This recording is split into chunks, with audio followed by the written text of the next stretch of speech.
Mire, me da muchísimo gusto recibir en este espacio informativo, en este momento, a la doctora María Marván Laborde. Ella es investigadora del Instituto de Investigaciones Jurídicas de la UNAM. Vamos a platicar un poco sobre este proceso electoral en el que ya nos encontramos, estas elecciones que sin duda serán las más grandes en la historia de nuestro país. Doctora, le doy la más cordial bienvenida. Buenos días. Muy buenos días, Ximena. Gracias a usted, a su auditorio. Y pues sí, ya estamos en proceso electoral en toda la forma. Doctora, ¿cuál es el panorama que usted ve tomando en cuenta varios factores? Tomando en cuenta algunos funcionarios a quienes se les pueden cuestionar los resultados que han dado y que estarán buscando principalmente gubernaturas durante estas elecciones. La creación de estos tres nuevos partidos, la pandemia, la crisis económica por la que atraviesa nuestro país. ¿Cuál sería la radiografía que usted nos podría hacer sobre este proceso, estas elecciones del 2021, tomando en cuenta estos y otros factores? Bueno, pues con los mismos elementos que usted da, vamos a un escenario complicado. Va a ser ya, ahora sí ya logramos hacer concurrentes todas las elecciones. Eso tiene ventajas y tiene desventajas. Los partidos políticos o las alianzas, aquellos que vayan en coalición, tendrán que encontrar una gran cantidad de candidatos. Hay que recordarle a nuestro auditorio que ninguna persona puede concursar por dos puestos a la vez. Es decir, el candidato a gobernador no puede ser a su vez candidato a diputado, o si es candidato a diputado en la elección federal no lo puede ser en la local, cosa que antes sí podían turnarse, digamos. Si tomamos en cuenta todos los puestos que se van a concursar, hasta el más mínimo de las alcaldías o municipios, son cerca de 90,000 candidatos los que tendrá que encontrar cada coalición o cada partido político. Las coaliciones, desde luego, podrán ser cruzadas, es decir, alguien podrá ir dos partidos en coalición en la elección federal, pero no así en la de Querétaro o en la de Sonora, etcétera. Como bien dice, algunos funcionarios públicos, diputados, senadores, han dejado sus cargos porque quieren competir por la gubernatura de su estado o cualquier otro puesto político. Para eso son las elecciones. Las elecciones son, entre otras cosas, para calificar el desempeño de estos funcionarios. Y ojalá tengamos la madurez como electores de revisar qué tan buenos resultados dio una persona en el puesto anterior que dejó para contender por la gubernatura o la diputación o la presidencia municipal, y lo pensemos antes de votar por ella o por él. Creo que eso es importante. Por si fuera poca la complicación, un acuerdo del INE le acaba de meter una vuelta de tuerca más, y los candidatos a gobernador, que tienen que ser 15 candidaturas, que son 15 candidaturas las que se están compitiendo, no podrá ningún partido o coalición presentar más de 8 candidatos o candidatas.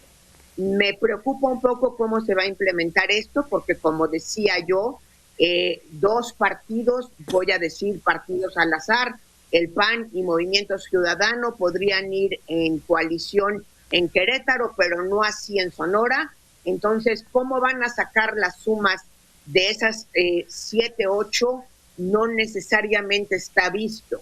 Los partidos nuevos tienen la obligación de competir por sí mismos, es decir, los 3 partidos nuevos tienen que probarse una vez que ya cumplieron con todos los requisitos, con una gran ayuda por parte del Tribunal Electoral, porque yo creo que hay algunos que no debieron de haber sido registrados, especialmente el partido, el PES, el partido del señor Pedro Aces. Creo que son 2 partidos que no debieron de haber sido registrados. Claramente el partido de maestros tiene un fuerte componente sindical, si mucho me apura, ninguno de los 3. Tendrán que probar que realmente tienen apego a la sociedad. Encima de todo esto, el INE tendrá que ser muy creativo para ver cómo vamos a trabajar en tiempos de pandemia. No es nada más cuestión del día de las elecciones, también tenemos que preocuparnos por todo el proceso electoral. Creo que hay dos cuestiones fundamentales. No van a ser campañas para reunionarias donde volvamos a generar focos de contagio, repuntes de la pandemia. Creo que ya está claro que no tendremos la vacuna los primeros meses del año que entra. Y la otra, que también es muy importante, los procesos de capacitación. Y además, por supuesto, el día de la jornada con los recuentos. El proceso de recuentos es un proceso muy complicado. Cuando hay altas cantidades de recuento hay que conseguir espacios más grandes. Ahora hay que conseguir espacios mucho más grandes para poder poner las mesas de recuento y que además haya una cierta distancia, porque hay que recordar que en las mesas de recuento tienen derecho a estar representantes de todos los partidos. Difícilmente habrá 10 representantes de los partidos en cada mesa de recuentos. Normalmente les cuesta mucho trabajo conseguir representantes para eso, pero hay que tomar en cuenta el espacio. Entonces, sí vamos a un proceso complicado, sí vamos a una elección en la que se calificará el desempeño, a querer o no, el desempeño del presidente López Obrador en estos primeros 2, ya serán 3 años, en una situación de crisis económica profunda que la estamos viendo simplemente con el autoritarismo que se ha manifestado en el momento de aprobar el presupuesto. La tensión que existe entre los 10 gobernadores llamados federalistas y el presidente no es otra que la preocupación por la falta de dinero.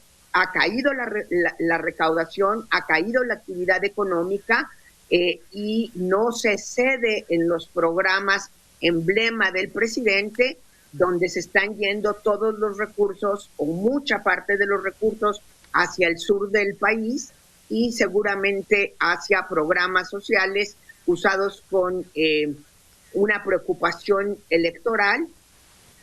Habrá que añadir que son por lo menos 10 o 12 superdelegados que están cuestionados legalmente por las actividades que están haciendo en cada uno de los estados a los que fueron asignados, donde tenemos demandas de todo tipo, desde injerencia en los procesos electorales ya desde ahorita, manipulación de los programas sociales e inclusive acoso sexual y agresión en contra de mujeres de uno de los superdelegados. Doctora, y precisamente hablando de esta calificación que usted llama son las elecciones, ¿podríamos ver qué lectura le da este efecto Morena que tuvimos durante las elecciones del 2018, donde hubo candidatos que por el simple hecho de pertenecer al partido ganaron sin merecerlo quizá? ¿Cree que tenga la misma fuerza este año este efecto Morena en nuestro país? A ver, a pesar de todos los esfuerzos del señor presidente de estar en la boleta de alguna manera, no va a estar ahora él. Los pleitos internos de Morena son muy grandes. Finalmente Morena es un partido neonato, muy joven, y que heredó, creo que los peores vicios del PRD, que es como se llama la fuerza de las tribus, los pleitos. Ya los vimos y los seguimos viendo en el proceso de selección de la candidatura, perdón, no de la candidatura, de la presidencia del partido, y vamos a ver ahora cómo se reparten las candidaturas. Ya vimos clara y abiertamente que el presidente sí va a meter mano en la designación de las candidaturas. Todavía no sabemos quién sí va a ir en Querétaro o quién sí va a ir en Nuevo León, pero ya les dijo a quienes no iban a ir en ninguno de esos dos estados. Quiere decir que él llevará mano en el proceso de selección de algunas candidaturas. Eso podrá ser cuestionable o no en términos de la vida democrática de un partido, pero evita rupturas. Y eso hay que reconocerlo. Los partidos han optado claramente por las nominaciones verticales de los candidatos para evitar rupturas, y eso lo vimos claramente en el 2018, no solo en Morena, sino en todos los partidos. Desde luego, estar en el poder y con la presencia del presidente todos los días en los medios, habrá que ver si realmente el INE logra pedirle que deje las mañaneras o no. No quiero decir que Morena no va a tener fuerza, pero creo que no va a haber manera de que ganen la cantidad de votos que ganaron en el 2018. Y las candidaturas, las gubernaturas tendrá que ver mucho con el tipo de candidato que postule cada uno de los partidos. Ahí lo local se va a volver importante en esos 15 estados. Doctora, muchísimas gracias por su tiempo, sobre todo sé que tiene ahorita una clase que impartir. Muchísimas gracias por estos minutos, muy útil esta plática, esperamos poderla tener más adelante en este espacio informativo nuevamente. Doctora María Marván, labor de investigadora de investigaciones jurídicas de la UNAM. Muchísimas gracias, doctora. Gracias a usted, Jimena. La ventaja de la pandemia es que podemos saltar del estudio al salón de clases prácticamente en 2 clics. Muchísimas gracias.